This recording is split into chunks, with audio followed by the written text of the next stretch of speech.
Continuons sur cette partie très importante de notre formation, être libéré par l'esprit, où nous allons continuer à parler de la vraie théologie de la croix, qui est le fait de mourir à soi-même pour justement laisser l'esprit agir.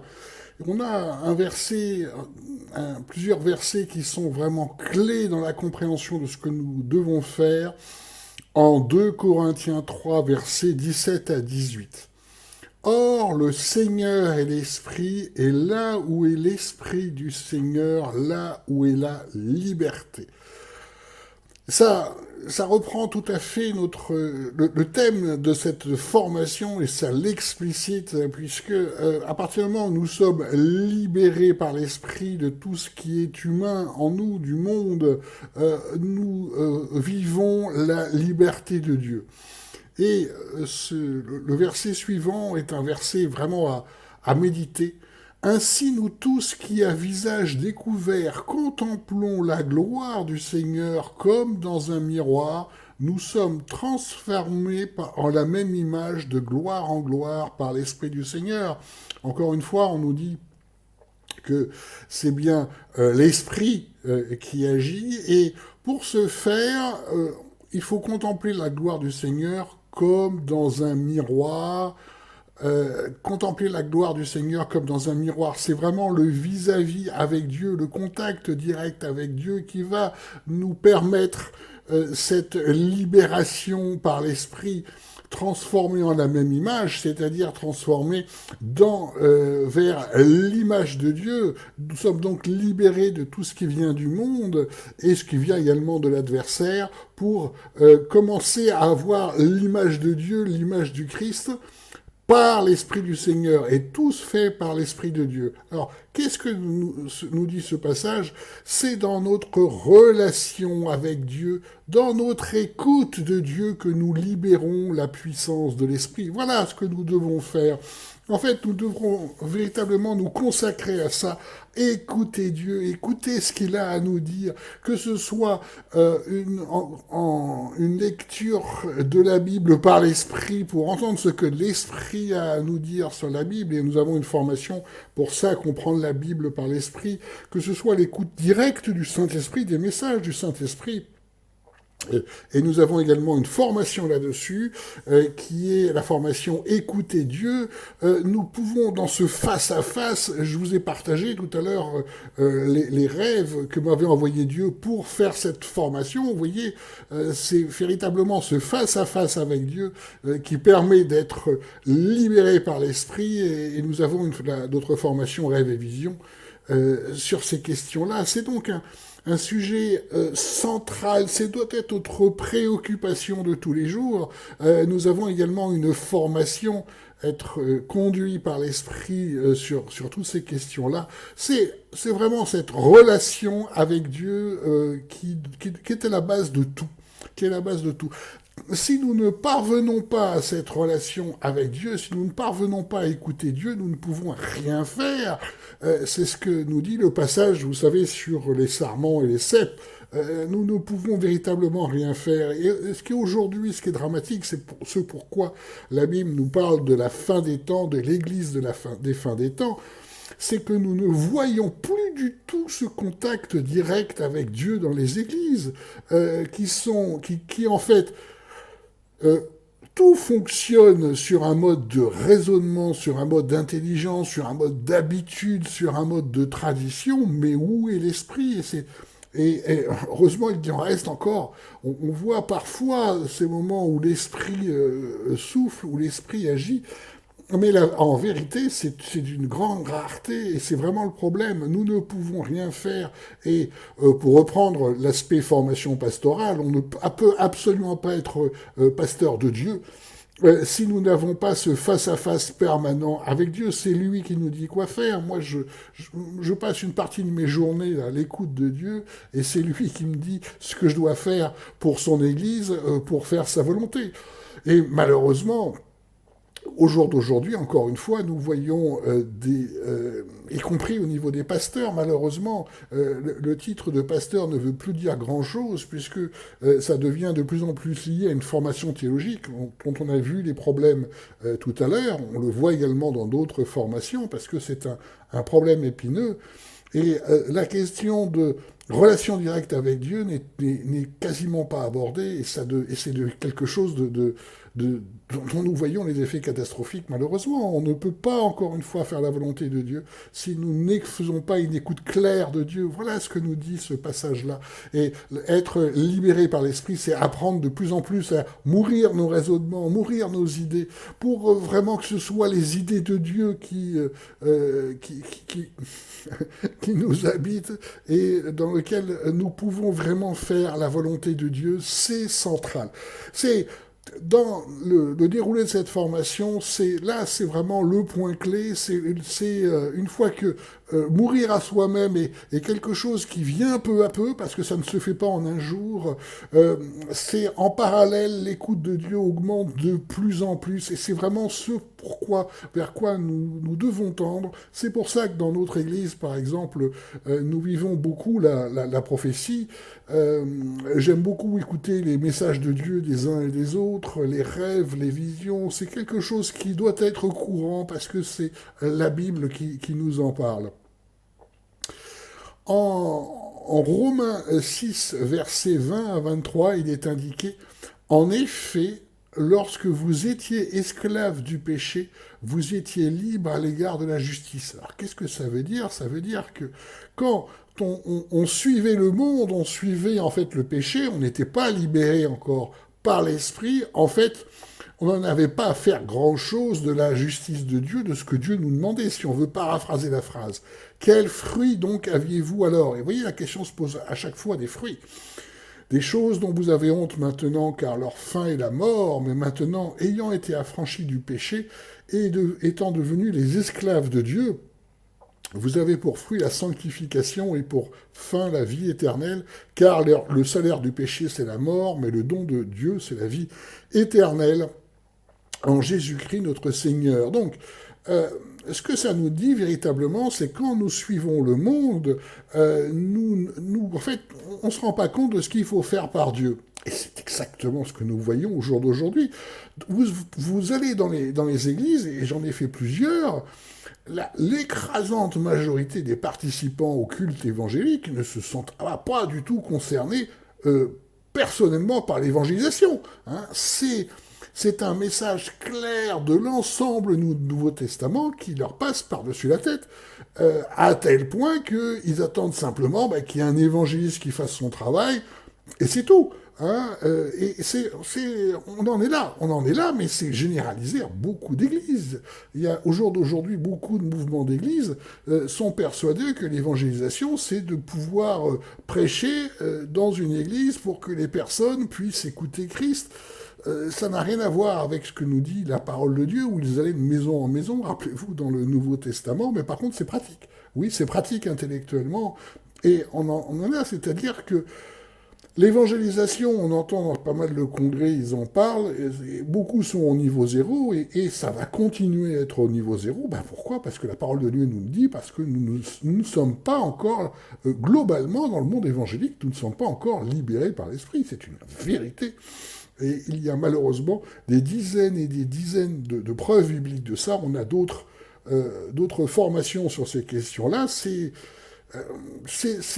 Voilà la situation dans laquelle nous sommes à l'heure actuelle. Voilà pourquoi cette formation est tellement fondamentale pour pouvoir aider à libérer par l'esprit ceux qui ne sont pas encore complètement dans cette pensée-là, et c'est une responsabilité importante puisque nous sommes, encore une fois, dans la fin des temps, et nous devons nous préoccuper de tous ceux qui n'ont pas encore l'esprit éteint et qui cherchent justement à faire vivre l'esprit qui est en eux, et ça c'est une mission centrale pour tous ceux qui sont appelés à servir Dieu, et pour toutes les églises, c'est véritablement central.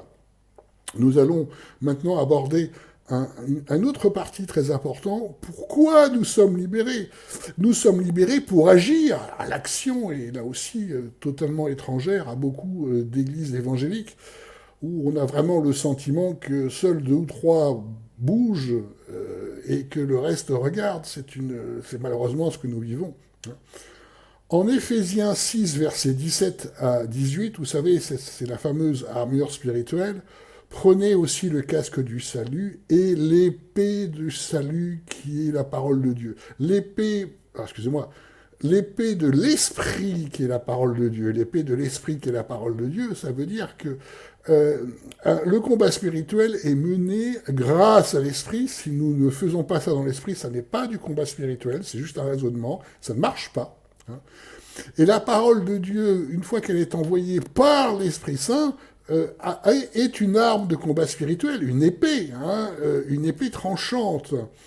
Et ça continue, priant en tout temps dans l'esprit également.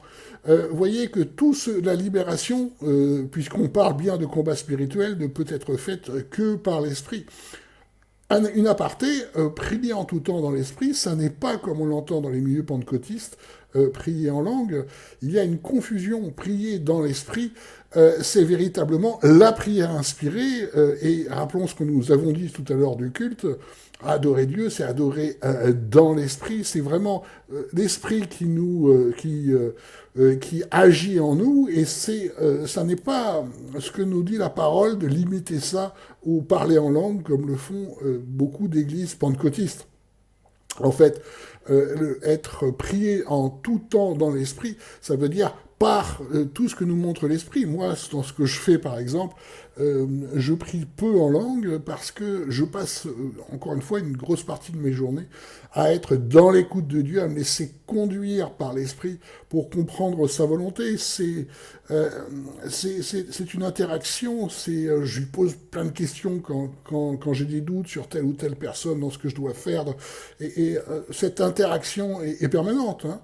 Donc le combat spirituel, l'épée de l'esprit, qui est la parole de Dieu, est une arme extrêmement importante. Et prier tout le temps dans l'esprit, c'est une démarche, là aussi, de tous les jours. On peut, bien entendu, prier en langue à certains moments, mais ça n'est certainement pas quelque chose de fondamental dans notre vie chrétienne. Sinon, la Bible en parlerait beaucoup plus. Hein. Alors, après, revenons, voilà ce que veut Dieu, maintenant revenons à ce que nous voyons dans le monde, et ça n'a rien à voir. Hein. L'enseignement du dimanche matin est depuis longtemps une sorte de programme pédagogique sur base de techniques textuelles, en fait. Hein. Et ça n'agit peu, bien sûr, puisque le combat spirituel, ce qui fracasse les forteresses de nos pensées, qui empêche effectivement qui empêche la pensée de Dieu de remplacer notre pensée, c'est par le combat spirituel. Tout doit être mené par l'esprit. Hein. Comme nous avons vu tout à l'heure, les difficultés à mourir à nous-mêmes, notamment sur les questions d'argent ou les questions de raisonnement, conduire par le raisonnement et avoir les mêmes idées du monde.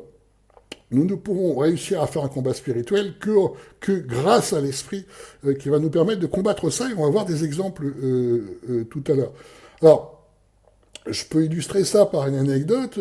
J'ai fait une formation de prédication traditionnelle en herméneutique, qui était bien cotée d'ailleurs, avec plein de techniques, comment décomposer les textes, comment présenter les choses. Alors, ce sont des techniques, en fait, vraiment d'analyse textuelle, ce sont des techniques de présentation de discours, tout est 100% raisonnement, hein, il faut être clair, hein, l'esprit, bien sûr, ils en parlent pas, hein, enfin, ils prononcent le mot, mais c'est pas l'idée, hein, ce sont vraiment des techniques. Or, moi, j'avais de plus en plus de messages à passer, hein, puisque Dieu travaillait et me préparait un ministère, et j'étais embarrassé par ces techniques, en fait. Hein. Au jour d'aujourd'hui, mon manuel herméneutique, donc, il est soigneusement rangé. En fait, je m'en suis strictement jamais servi, c'est la réalité. Pourquoi? Parce que ça ne me sert absolument pas pour passer les messages de Dieu. Ce qui me sert pour passer les messages de Dieu, c'est l'écoute de Dieu, et puis ensuite se laisser conduire par l'Esprit. C'est ce que j'ai toujours fait. Et un canevas de dizaines et des dizaines de pages et de pages de techniques, dans ces cas-là, ça débrouille un peu les choses, mais très franchement, c'était une remarque qui m'a été faite, mais Olivier, ça fait bien longtemps que tu ne fais plus du tout, tu ne fais plus du tout ce qu'on t'a appris. Oui, c'est vrai, j'ai tout mis de côté parce que ça ne m'aide pas à passer des messages. Et pourtant, c'est la formation herméneutique traditionnelle telle qu'on le fait, telle qu'on l'apprend dans beaucoup de milieux au jour d'aujourd'hui. En 1 Jean 3, versets 16 à 17, voilà ce qu'il faut rappeler dans l'esprit. C'est pour la question aussi du soutien les uns aux autres, la charité. En ceci, nous avons connu l'amour, c'est que celui-là a donné sa vie pour nous. Nous aussi, nous devons donner nos vies pour les frères. Voilà ce que nous devons rappeler par l'esprit.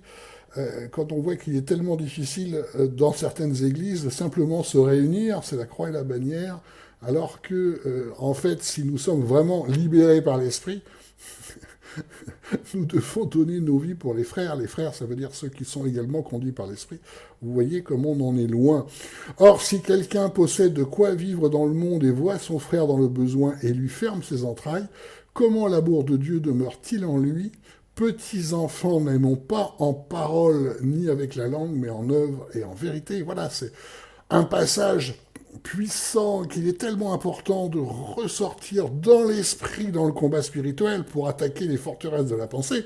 Parce qu'au jour d'aujourd'hui, qu'est-ce qui se passe dans un culte moyen, évangélique, tout le monde est persuadé qu'en donnant de temps en temps 20 euros pour la caisse de bienfaisance de l'Église, ça y est, on s'est débarrassé du problème, ce qui est totalement faux, ça n'est en rien un sacrifice. Et le monde fait pareil, les athées font pareil. Régulièrement, ils donnent pour les restaurants du cœur, telle ou telle œuvre. Et nous faisons pareil, nous faisons pareil, ça n'a plus rien à voir avec l'enseignement de Dieu. Donc, il faut casser ces forteresses des pensées dans le combat spirituel avec la parole de Dieu guidée par l'esprit. Dans beaucoup d'églises, par exemple, quand quelqu'un a faim, on l'envoie au restaurant du cœur. Bon, on ne vit plus du tout l'amour de Dieu, et c'est tout à fait normal, parce qu'on a le plus grand mal, justement, à être libéré par l'esprit. Au jour d'aujourd'hui, je regardais encore une émission à la télévision sur ce qui se passe aux États-Unis pour les plus pauvres, et j'ai très intéressé de voir l'initiative de ceux qui construisent des maisons en bois, par exemple, pour mettre à disposition des SDF gratuitement. C'est merveilleux. Sauf que ça n'a rien à voir avec les églises, ce sont des athées qui font ça, des athées humanistes. Alors, aux États-Unis, ils sont beaucoup plus croyants que nous, c'est vrai, mais c'est pas lié à un mouvement d'église. Et en France, il faut être tout à fait conscient que l'amour, là, ce passage nous parle de l'amour les uns pour les autres, mais aussi pour tout ce qui concerne les pauvres, qui sont d'autres passages très importants que l'on peut ressortir dans l'esprit, dans le combat spirituel. Au jour d'aujourd'hui, toutes les actions sont faites par les athées, très franchement. L'impact des églises protestantes évangéliques dans ce secteur-là est quasiment insignifiante, elle est très très faible, alors que la parole de Dieu nous dit que c'est vraiment une mission que nous devons faire dans l'esprit, et nous ne le voyons pas. Pourquoi ? On va pas revenir sur ces passages-là, mais il est évident que la libération par l'esprit ne s'est pas faite, et que nous restons dans des raisonnements du monde, en fait. Et il n'y a plus de différence. C'est vraiment une vérité qui est triste. Un autre passage clé à rappeler véritablement, Matthieu 13, 8. Et, vous savez, c'est la parabole du semeur. Et une autre graine tomba dans de la bonne terre et donna du fruit. Un grain donne 100, un autre 60 et un autre 30, que celui qui a des oreilles entende. Voilà, la bonne terre, selon ce que nous dit Jésus, c'est celui qui donne soit 30, soit 60, soit 100 disciples, mais des vrais disciples, pas juste ceux qui se baptisent simplement parce que ils pensent que tout va leur être accordé dès le baptême, et c'est tout. Mais une clé spirituelle, quand vous voyez un passage avec celui qui a des oreilles entend, on va le voir d'ailleurs, plusieurs passages comme ça dans la Bible, ça veut dire que Jésus sait parfaitement que les interlocuteurs ne vont pas l'entendre. Et d'ailleurs, les différents passages que l'on voit, au jour d'aujourd'hui, la plupart des personnes qui sont dans des églises, et dans les milieux pastoraux également, ne l'entendent pas. Jésus savait parfaitement, c'est pour ça que quand il dit que celui qui a des oreilles entende, vous êtes devant un enseignement fondamental qui a le plus grand mal à être entendu. Donc il faut vraiment se focaliser là-dessus. Si vous avez une responsabilité pastorale, je vous recommande de commencer les cultes très souvent avec justement ces versets-là où il est dit que celui qui a des oreilles entende, parce que vos interlocuteurs auront le plus grand mal à l'entendre. Un autre passage, en Matthieu 13 également, versets 42 et 43, et ils les jetteront dans la fournaise du feu, là seront les pleurs et le grincement des dents, alors les justes resplendiront comme dans le soleil dans le royaume de leur Père, que celui qui a des oreilles entende. Donc, la séparation entre ceux qui n'entendent pas et ne sont pas libérés par l'esprit et les justes qui suivent la volonté de Dieu par l'esprit, vous voyez, hein, c'est pour ça qu'il est indiqué que celui qui a des oreilles entende, parce que très peu l'entendent. Ce qu'ils entendent, la théologie la plus dominante au jour d'aujourd'hui, dans les églises évangéliques, c'est qu'à partir du moment où on met sa foi en Jésus, on est sauvé, et voilà, hein, fin de l'histoire, on a fait l'essentiel de notre trajet. Alors que l'on voit bien dans ce passage-là et dans des dizaines d'autres qu'à chaque fois, c'est loin d'être aussi simple que ça n'est que le début. La foi en Jésus n'est véritablement le début de cette libération par l'Esprit. Voilà ce que veulent dire ces passages. Vous l'avez également en Luc 14, versets 33 à 35. « Ainsi donc, quiconque d'entre vous ne renonce pas à tout ce qu'il a, ne peut être mon disciple. C'est une bonne chose que le sel, mais si le sel même perd sa saveur, avec quoi le lui rendra-t-on, donc la saveur? Il n'est propre ni pour la terre, ni pour le fumier, on le jette dehors, que celui qui a des oreilles pour entendre, entende. Donc toujours cette formule qui nous dit, ces versets-là ne sont pas entendus. Et bien sûr que Jésus le savait quand il a dit que ces versets ne seront pas entendus dans les églises de la fin des temps. Ainsi donc, quiconque d'entre vous ne renonce pas à tout ce qu'il a ne peut être mon disciple. Vous voyez, nous avons parlé tellement de cette théologie de la croix qui est le fait de mourir en fait pour être libéré par l'esprit et Jésus en parle évidemment très clairement. Et le sel de la terre, si le sel perd toute sa saveur, il n'est propre ni pour la terre, ni pour le fumier. On le jette dehors, on le jette dehors. Voilà ce que nous dit Jésus. Et c'est bien sûr la même chose en Apocalypse, les fameuses phrases Jésus vomit les chrétiens tièdes, hein, je vomirai les chrétiens tièdes.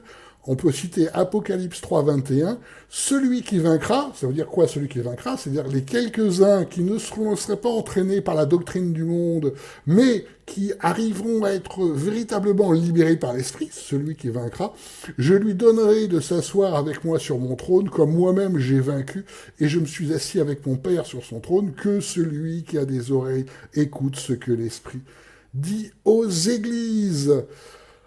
C'est tellement important. On l'a avec une variante, mais qui nous rappelle les fondamentaux, en Jean 15, versets 5 à 8. Moi, je suis le cep, vous êtes les sarments. Vous avez déjà entendu ça 10 fois, mais ça semble glisser sur nous, ces paroles-là. Celui qui demeure en moi et moi en lui, celui-là porte beaucoup de fruits. Un disciple est celui qui porte du fruit. Si vous ne portez pas du fruit, c'est que vous n'êtes pas disciple. C'est aussi simple que ça. Or, hors de moi, vous ne pouvez rien faire. Hors de moi, ça veut dire on suit la volonté de Jésus en étant libéré par l'Esprit. Voilà ce que veut dire hors de moi. Il ne s'agit pas de dire Jésus, Jésus le dimanche matin ou de chanter Jésus. Il s'agit d'être libéré par l'Esprit. Voilà ce dont Jésus nous parle. Si quelqu'un ne demeure pas en moi, il est jeté dehors comme le sarment et il sèche et on ramasse ces sarments et on les jette au feu et ils brûlent. On ne peut pas être plus clair. Si vous demeurez en moi et que mes paroles demeurent en vous, comment mes paroles demeurent en vous? Par le Saint-Esprit qui me rappellera toutes les paroles. C'est des enseignements de fondamentaux. Demandez tout ce que vous voudrez et cela vous sera accordé. Pourquoi cela vous sera accordé? Parce que ce que vous demandez est en fait conforme à la volonté du Saint-Esprit, donc de Dieu. Alors bien sûr que Dieu va vous exaucer dans ce genre de cas. Et est-ce que ce qui est demandé en Église est accordé par Dieu? Très rarement. Pourquoi? Parce qu'il n'y a toujours pas la libération par l'Esprit. Ça n'est pas conduit par l'Esprit. En ceci, mon Père est glorifié, que vous portiez beaucoup de fruits et que vous deviendrez mes disciples. Bien, continuons sur la partie être libéré pour agir, être libéré par l'Esprit pour agir pour Christ. En Jean 15, versets 26 à 27, nous avons mais lorsque l'aide sera venue, le Saint-Esprit, lequel je vous enverrai de la part du Père, l'Esprit de vérité qui procède du Père, c'est lui qui rendra témoignage de moi. Et vous aussi, vous rendrez témoignage parce que vous êtes dès le commencement avec moi. Donc, Jésus nous parle véritablement dans ce passage très important de la transmission du témoignage par l'Esprit. Alors, cette transmission-là est une transmission fondamentale dans tout le Nouveau Testament. C'est bien par l'Esprit que Jésus est donc le témoin de Dieu, c'est-à-dire que, et véritablement cette incarnation de l'image de Dieu, il y a une transmission qui est faite par l'Esprit, par les apôtres, puisque nous avons un enseignement apostolique. Et la Bible nous dit d'ailleurs, le fondement s'est fait sur les apôtres et sur les prophètes, c'est-à-dire le contact direct par l'Esprit avec Dieu qui permet cette transmission, et grâce à cette libération par l'Esprit qui nous permet de faire cette même transmission par les disciples. C'est pourquoi Paul nous dit je suis esclave du Christ, c'est-à-dire vraiment je suis mort à moi-même pour être libéré par l'Esprit et pour que l'Esprit fasse son œuvre à travers moi. Donc, cette transmission-là est absolument fondamentale dans tout le Nouveau Testament. Et comme chacun peut voir en Église, l'évangélisation est quasiment morte, il y en a très peu qui le font. Je me souviens, j'étais dans une église à un moment donné et il y a eu une élection des anciens, comme ça se fait dans pas mal d'églises. L'élection des anciens est censée représenter l'élection par le Saint-Esprit. Bon, sauf que le pasteur qui était en charge avait fait tout un enseignement et beaucoup parlé des anciens, donc l'assemblée qui était là avait compris 5 sur 5, il fallait donc élire les plus âgés, puisqu'on nous parlait des anciens tout le temps. Donc ce qu'ils ont fait, ils ont élu les plus âgés. Et donc là, on avait une personne qui était ancien et qui est resté ancien pendant nombreuses années, puisque ce qui paraît l'élection du Saint-Esprit, voilà, ça perdure quasiment à vie. Alors, c'est dramatique parce que, enfin, j'ai pas d'autre expression pour ce monsieur qu'un gentil petit vieux, parce que je veux pas être péjoratif, mais au niveau foi, moi, il me faisait l'effet d'un débutant, hein. Et en 8 ans, une fois, je l'ai entendu véritablement faire un témoignage sur ce qu'il faisait. Alors, j'étais content de savoir qu'il faisait quelque chose. Excusez-moi, hein, c'est pas pour être méchant, mais c'est tellement navré de voir encore ces raisonnements à l'œuvre, alors que l'élection par l'esprit, ça n'a rien à voir avec ça. Et voilà, il nous parlait d'un témoignage, à un moment donné, il nous disait qu'il avait sa chaudière qui était cassée et qu'il avait appelé un réparateur, et ce réparateur était en fait, si j'ai bien compris, il s'appelait Ahmed, il était plutôt d'origine arabe, peut-être musulman, je ne sais pas. Et voilà ce qu'il nous décrit. À un moment donné, il trouvait qu'ils étaient gentils, ce couple, et il lui dit, mais on voit qu'on peut pas discuter avec vous, pourquoi? Et la réponse de l'ancien, c'est de dire, oui, c'est parce que nous sommes chrétiens. Donc voilà, et la conversation s'est arrêtée là-dessus. Le réparateur, donc peut-être algérien, est parti. Et donc il a décidé de faire son témoignage là-dessus en disant, voilà, enfin c'est ce qu'il pensait évangéliser en fait, hein. Je lui ai dit ça, il faut prier pour qu'il entende ces paroles, ce machin, mais honnêtement, qu'a-t-il fait? Le témoignage, c'est lui qui rendra témoignage de moi. C'est-à-dire que c'est l'esprit qui témoigne. C'est pas ça du tout. C'est absolument pas faire un truc comme ça par la chair. Ça, c'est comment ne pas évangéliser, ça plutôt, hein. Donc c'est vraiment un témoignage qui est triste, mais C'est typique de ça. Le texte nous dit bien, c'est lui qui rendra témoignage de moi, c'est-à-dire que nous ne pouvons pas évangéliser si nous ne sommes pas libérés par l'esprit de notre nature humaine pour que ce soit vraiment l'esprit qui témoigne à travers nous. On l'a également en Jean 16, versets 12 à 15. J'ai encore beaucoup de choses à vous dire, mais vous ne pouvez pas les porter maintenant.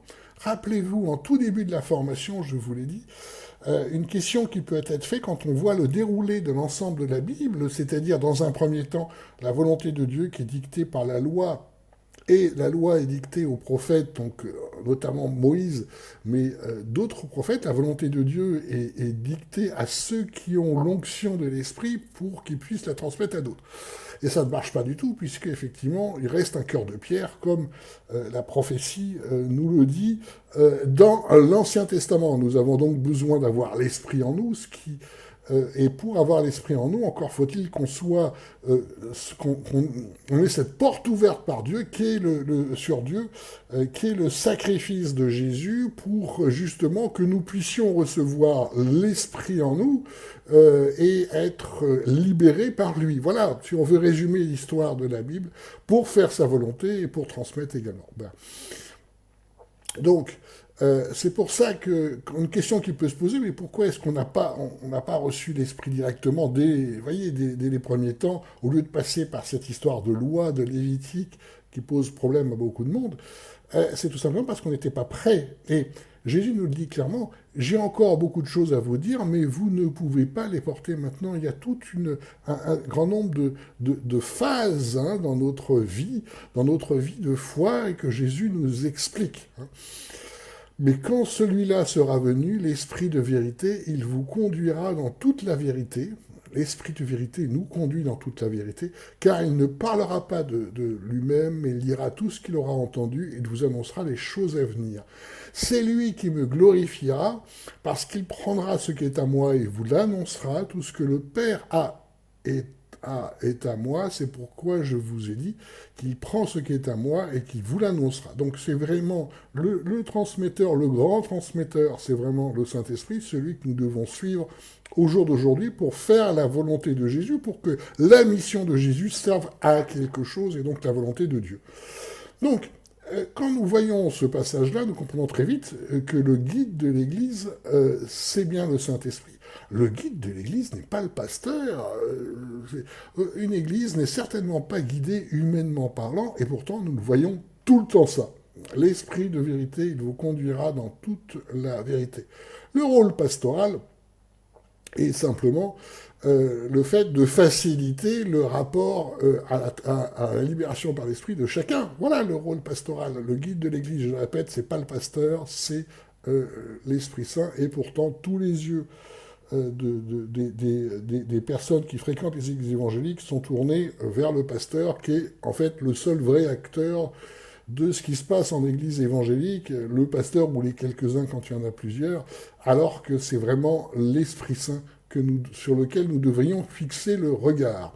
En 1 Corinthiens 2, versets 12 à 16, « Or, nous n'avons pas reçu l'esprit du monde, mais l'esprit qui vient de Dieu, afin que nous connaissions les choses qui nous ont été données de Dieu, lesquelles aussi nous annonçons non avec des discours qu'enseigne la sagesse humaine, mais avec ceux qu'enseigne l'esprit. » Vous voyez dans ce passage, mais quand on relit ces passages qui sont connus, mais comment ça se fait qu'on arrive à faire tant d'années dans ces formations théologiques où on passe son temps à apprendre la sagesse humaine? C'est une folie, et c'est pourtant la réalité de ce que nous vivons dans les églises évangéliques.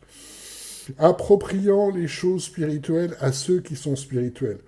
Or, l'homme naturel ne reçoit point les choses qui sont de l'Esprit de Dieu, car elles lui sont une folie. Et voilà l'explication, la clé spirituelle, ce pourquoi ce qui se transmet, en fait, ça n'est pas du tout l'Esprit de Dieu tel que ça le devrait faire. C'est ça le vrai travail pastoral, et c'est ça le vrai travail de l'Église. C'est bien entendu la pensée humaine, ce qui donne toutes les traditions de tous les mouvements, ce qui donne tout ce que je vous ai décrit dans les formations théologiques, ils transmettent ça, parce que tel théologien l'a dit, donc on transmet, fin d'histoire. Vous rentrez dans n'importe quel mouvement spirituelle, vous allez faire exactement ce que les autres vous disent de faire. Vous allez faire le culte tel que les autres le font, etc., etc. C'est une transmission humaine à l'opposé strict de ce de ce qu'est le fait d'être conduit par l'esprit. Pour ça, il faut d'abord être libéré par l'esprit. Pourquoi ça marche comme ça? Parce que l'homme naturel ne reçoit point les choses qui sont de l'Esprit de Dieu, car elles sont pour lui une folie. Et il ne peut les connaître. Alors donc, c'est comme ça que ça marche. Donc, on va au plus pratique, et le plus pratique, c'est faire ce que le monde a toujours fait. On transmet humainement les choses comme dans le monde. Hein. Et on se retrouve dans des structures qui sont exactement équivalentes à celles du monde. Vous rentrez voilà, vous, par exemple, pour avoir une formation de théologie, vous payez à l'avance votre formation comme toute université, puis ce qui vous sera délivré, etc., etc. Tandis que nous, c'est pas du tout ce qu'on nous demande. Hein. Ce que Dieu nous demande, c'est d'aider chacun à progresser en Christ. C'est pourquoi toutes nos formations sont gratuites et en libre accès, par exemple, ce qui ne se fait jamais. Pour cette raison-là, c'est parce que c'est ce que Dieu nous demande, hein, tout simplement. Après, ceux qui veulent soutenir peuvent le faire, mais tout à fait franchement, j'ai même pas mis un lien vers des dons, des choses et des choses comme ça, parce que le plus important, c'est de faire la volonté de Dieu. Hein. Et, et on est habitué, parce qu'on vient du monde, au fonctionnement du monde, qu'on retrouve un équivalent dans nos milieux. C'est affolant. Hein. La libération par l'esprit, c'est vraiment faire selon les idées de Dieu et pas du monde. Car qui a connu la pensée du Seigneur pour le pouvoir instruire? C'est par la pensée, à partir du moment où nous sommes habités par la pensée du Seigneur, donc par la pensée de Dieu, que nous pouvons vraiment agir. L'enseignant de l'Église, qui est-il? Si vous posez la question, l'enseignant de l'Église, tout le monde va vous répondre le pasteur, mauvaise réponse, c'est l'Esprit Saint. L'Esprit Saint qui est véritablement l'enseignant de l'Église. Hein. J'ai entendu aussi des phrases qui sont très courantes dans les milieux protestants, que le pasteur nourrit. Ben, déjà, alors, bien entendu, là encore une fois, c'est une dérive. On fixe sur un homme la responsabilité de l'Esprit Saint, parce que c'est plus facile d'écouter un homme que d'écouter l'Esprit Saint. Sauf que Dieu nous demande d'écouter l'Esprit Saint. Vous voyez? Bon. Et le fait d'être nourri n'a pas le moindre fondement biblique. Déjà, rien qu'un rôle de pasteur, si nous prenons cet exemple-là, évidemment, le bon pasteur, c'est Jésus, et celui qui nous conduit, donc, c'est véritablement l'Esprit Saint, celui qui succède à Jésus. Mais déjà, un pasteur, à l'époque, c'est pas lui qui donne à manger à ses bêtes, il les conduit vers des pâturages où ils peuvent trouver à manger. C'est ça un rôle pastoral. C'est pas le pasteur qui nourrit. C'est véritablement, encore une fois, l'esprit et le rôle pastoral est simplement d'aider les personnes à aller dans les endroits, être en situation de pouvoir être nourries par l'Esprit Saint. C'est ça le rôle pastoral. Hein. Et participer, aider à cette libération par l'Esprit également. Et pourtant, on voit juste un fonctionnement humain par la chair dans beaucoup d'églises. Hein. En actes 16 et 18, encore un passage fondamental, mais c'est ici que ce qui a été dit par le prophète Joël, et il arrivera dans les derniers jours, dit Dieu, que je répandrai de mon esprit sur toute chair. Nous sommes donc dans ces derniers jours, hein. Et vos fils et vos filles prophétiseront, et vos jeunes gens auront des visions, et vos vieillards auront des songes. Oui, sur mes serviteurs et sur mes servantes, dans ces jours-là, je répandrai mon esprit, et ils prophétiseront. Donc la prophétie est normale, et doit être le plus utilisée le plus souvent possible, justement pour nous remettre dans la volonté de Dieu. Pourquoi ? Ben, l'application pratique, c'est que ça a été dit en Apocalypse, hein, que l'esprit... Que les églises entendent ce que l'Esprit a à leur dire, que ceux qui ont des oreilles entendent, parce que nous avons une tendance naturelle à dévier, et dans toute l'histoire de l'Église, c'est ça. Et c'est ce que nous vivons encore au jour d'aujourd'hui. Donc tout ce qui est prophétique est fondamental, en fait. C'est ce pourquoi Paul mettait en premier le don prophétique. Toutes les formations ont été créées sur base prophétique. Hein. Moi, je ne fais pas une formation parce que j'ai envie de faire une formation, parce que j'ai une idée, parce que je trouve ça intéressant. Ça ne m'intéresse pas. Moi, j'en ai même que j'ai en stand-by parce que je ne reçois pas de message pour ça. Donc tant que je n'ai pas de message, je ne bouge pas. Et toutes les formations, vous trouverez sur cette chaîne, ont ont des masses de révélations, de messages, de visions qui me fait dire Dieu veut que je. Voilà. Dieu veut que je construise cette formation parce qu'elle sera utile à plusieurs serviteurs de Dieu. C'est pour ça que nous avons une action dans toute la francophonie. Parce que Dieu me le demande, hein, tout simplement, c'est pas pour le plaisir. Et pourquoi Dieu demande ça? Parce qu'il sait très bien ce qu'il fait, il sait que certaines formations seront très utiles à certains serviteurs de Dieu, même dans le monde entier, pour pouvoir véritablement montrer sa lumière. Donc il m'a montré ça précisément, il m'a donné des messages, des visions pour ça, je sais ce que je dois faire, mais c'est lui qui me déclenche et qui me dit ce que je dois faire. Donc sans prophétie, on ne peut pas faire la volonté de Dieu, sinon je fais un petit raisonnement humain, et je fais ce qui me semble logique, ce qui est une folie pour Dieu, hein, véritablement. Cette question de prophétie est très importante. Vous voyez, le texte est très clair. Sur mes serviteurs et mes servantes, dans ces jours-là, je répondrai de mon esprit, ils prophétiseront. Pas sur tout le monde. Et c'est bien ce que nous voyons. Nous voyons, alors que nous devrions avoir des prophéties généralisées, il y a très peu de foyers spirituels où on entend des vraies prophéties. On voit énormément se répandre des faux prophètes, très notamment africains. Moi, j'ai strictement rien contre l'Afrique, bien au contraire. Hein, il y a une foi qui est vraiment à envier de notre point de vue français. Mais il y a une foison de faux prophètes, malheureusement, qui sont là et qui sont bien là. Alors eux, par contre, dès qu'ils commencent à parler, vous voyez, ça clignote sur faites des dons. Je ne crois pas que ça soit l'idée. C'est vraiment une caractéristique de ces profils spirituels. Mais, enfin, oui, profils spirituels dans le sens exact, ça ne veut pas dire que c'est des prophètes de Dieu, hein, bien sûr. Alors, cette notion de prophétie généralisée dans la fin des temps, on le voit bien en Apocalypse.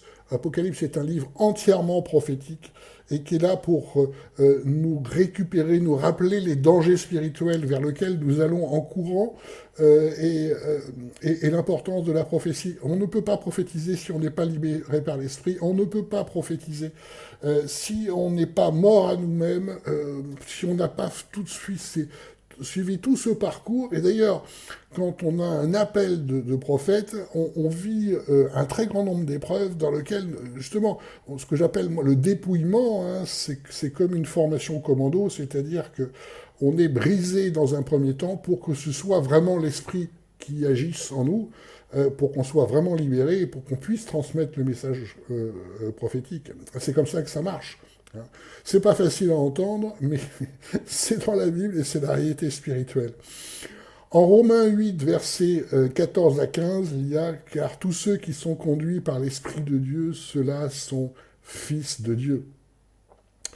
C'est un message, là aussi, qu'on devrait mettre en ponton de toutes les salles de réunion, parce que c'est une vérité. Il ne suffit pas de dire frères et sœurs. On est frères et sœurs avec ceux qui sont véritablement conduits par l'Esprit de Dieu, et ça se voit, ça se sent instantanément.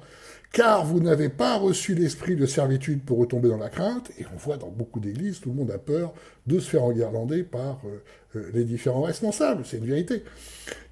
Mais vous avez reçu l'esprit d'adoption par lequel nous crions « Abba Pierre », l'esprit lui-même rend témoignage à notre esprit que nous sommes enfants de Dieu. Ça, c'est une clé aussi spirituelle à comprendre.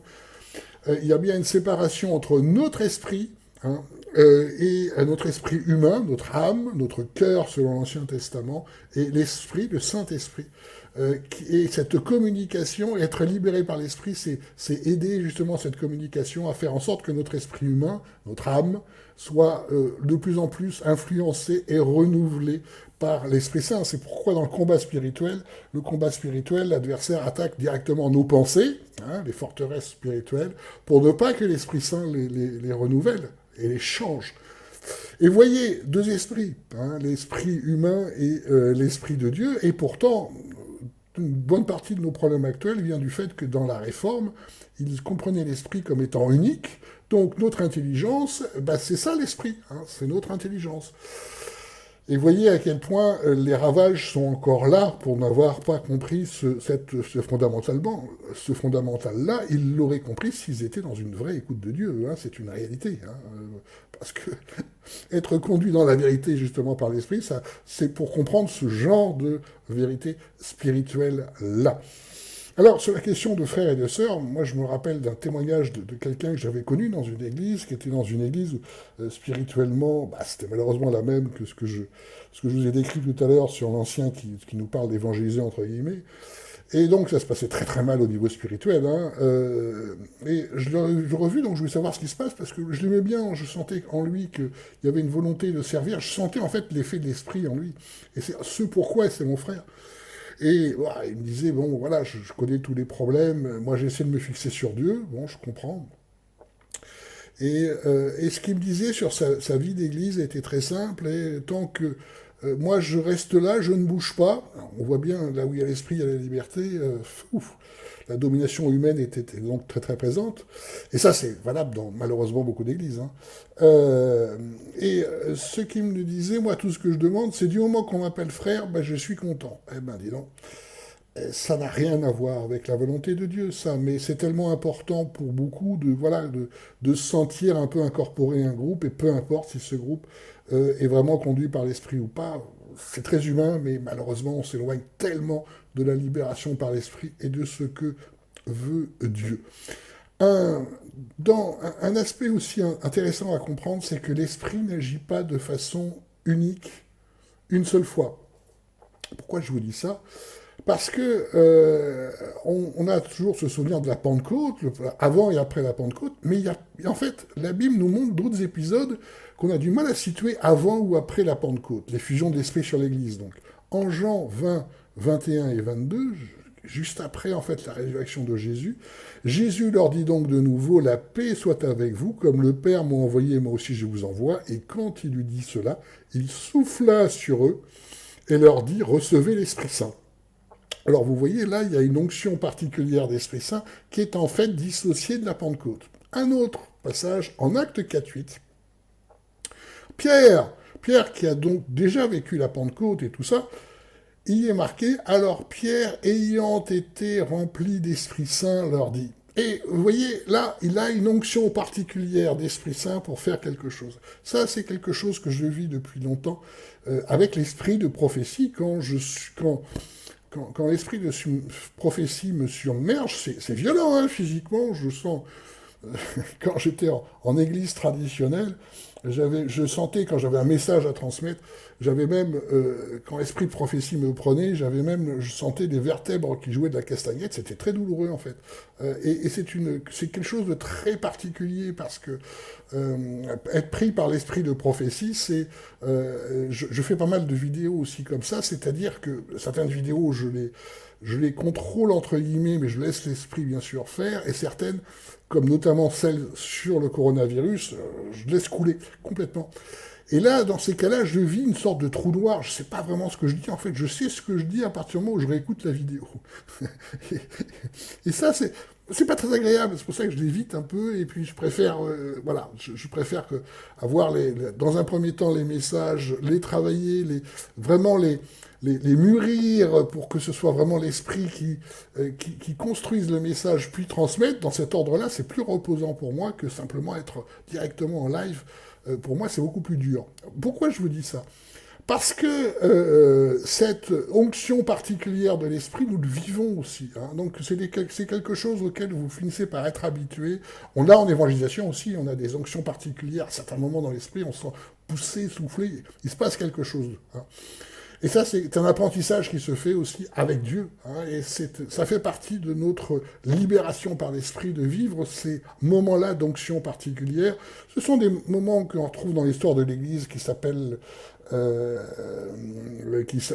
mouvements de réveil. Vous savez, c'est des onctions particulières qui permettent de libérer aussi l'esprit qui est en nous. Enfin, il y a aussi des phénomènes comme ça qu'il faut entendre. Et malheureusement, beaucoup de réunions qui devraient être comme ça au jour d'aujourd'hui, en fait, ça n'a rien à voir avec des réunions de réveil ou d'onction particulière de l'esprit. Il y a des manifestations qui ne viennent pas de l'esprit, ce qui complique la perception de chacun de l'esprit.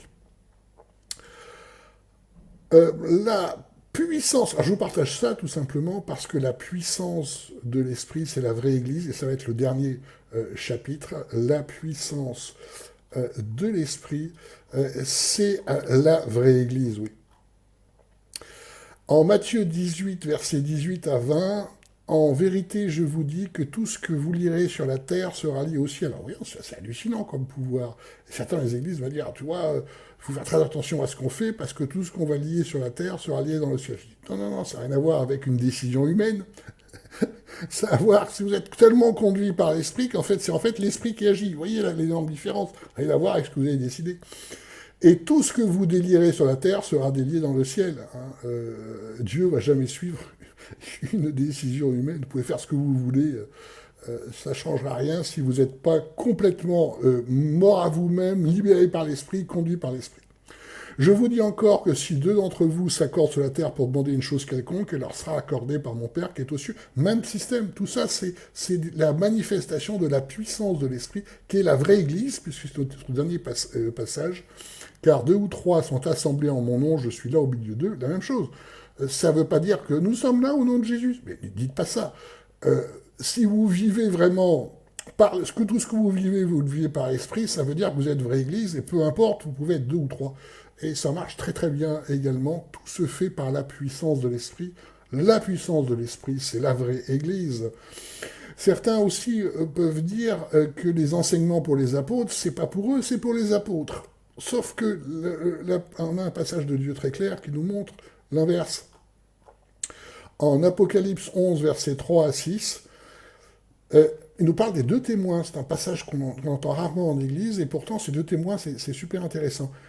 Et je donnerai à mes deux témoins mission de prophétiser. Ils prophétiseront pendant 1260 jours revêtus de sacs. Ces témoins sont les deux oliviers, les deux chandeliers qui se tiennent en présence du Seigneur de la terre.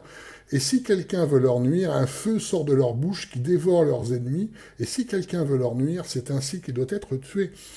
Ils ont le pouvoir de fermer le ciel afin qu'il ne tombe point de pluie dans les jours de leur prophétie, et ils ont le pouvoir sur les eaux et les changer en sang et de frapper la terre de toutes sortes de plaies toutes les fois qu'ils le voudront. Alors, on peut se dire, mais quel pouvoir hallucinant. En fait, on retrouve ce pouvoir dans certains prophètes de l'Ancien Testament, je pense à Élie, je pense à... où c'est très puissant, il se passe plein de choses. Mais qui sont ces deux témoins extraordinaires avec toute cette puissance? C'est nous, en fait. À partir du moment où nous avons été libérés par l'Esprit, c'était bien ce que j'ai vu dans ma vision. Ce passage d'Apocalypse nous parle de nous. Hein. C'est-à-dire que nous laissons, comme nous sommes morts à nous-mêmes, quand nous sommes libérés par l'Esprit, et nous laissons l'Esprit de Dieu agir, c'est Dieu qui agit. C'est pas nous intellectuellement qui pouvons le faire, bien sûr, mais un feu sort de leur bouche qui dévore leurs ennemis, c'est la puissance de Dieu.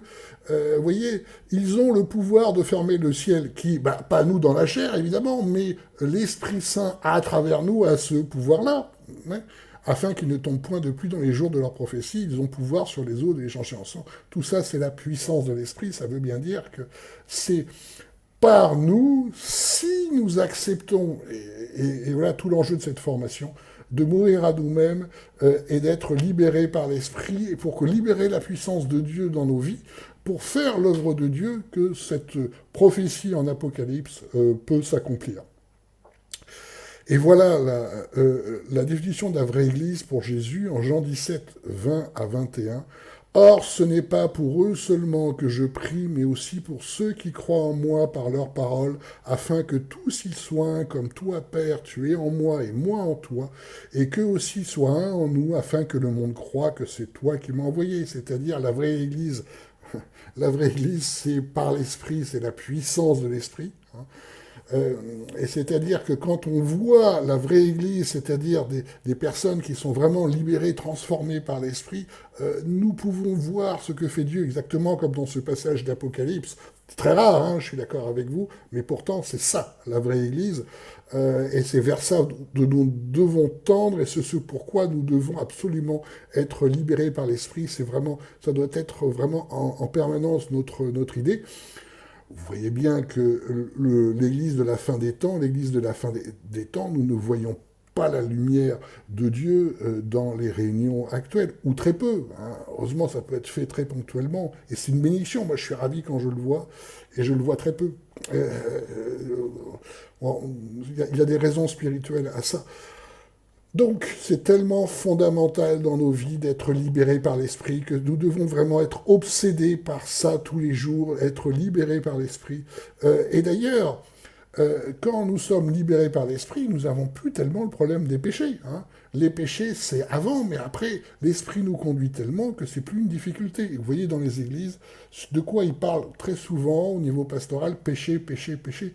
Non, on devrait se centrer uniquement sur ce que nous demande Dieu, la libération par l'Esprit. Alors, il y a un moment donné, oui, on va peut-être parler des péchés quand ça nous empêche de faire la volonté de Dieu, mais ça n'est qu'une première phase. Et on voit bien que tout est figé dans les premières phases et pas les phases d'après. Parce qu'une fois qu'on nous sommes vraiment libérés par l'Esprit, nous n'avons plus le problème du péché parce que l'Esprit nous empêche justement de pécher. Et voilà toute la volonté de Dieu. Seigneur, j'espère vraiment que tous ceux qui écoutent cette formation vont pouvoir montrer ta lumière, vont pouvoir être libérés et aider d'autres à libérer. Et je prie pour notre Église, pour les disciples, pour les serviteurs de Dieu, pour les ministères dans notre Église. Et je prie pour que tous ceux qui l'écoutent, tous ceux qui se sentent appelés par ce ministère de serviteurs de Dieu, qu'ils soient pasteurs, évangélistes ou tous les autres ministères, puissent vraiment être libérés par l'Esprit et transmettre cette libération par l'Esprit, aider chacun à être libéré par l'Esprit pour faire ta volonté.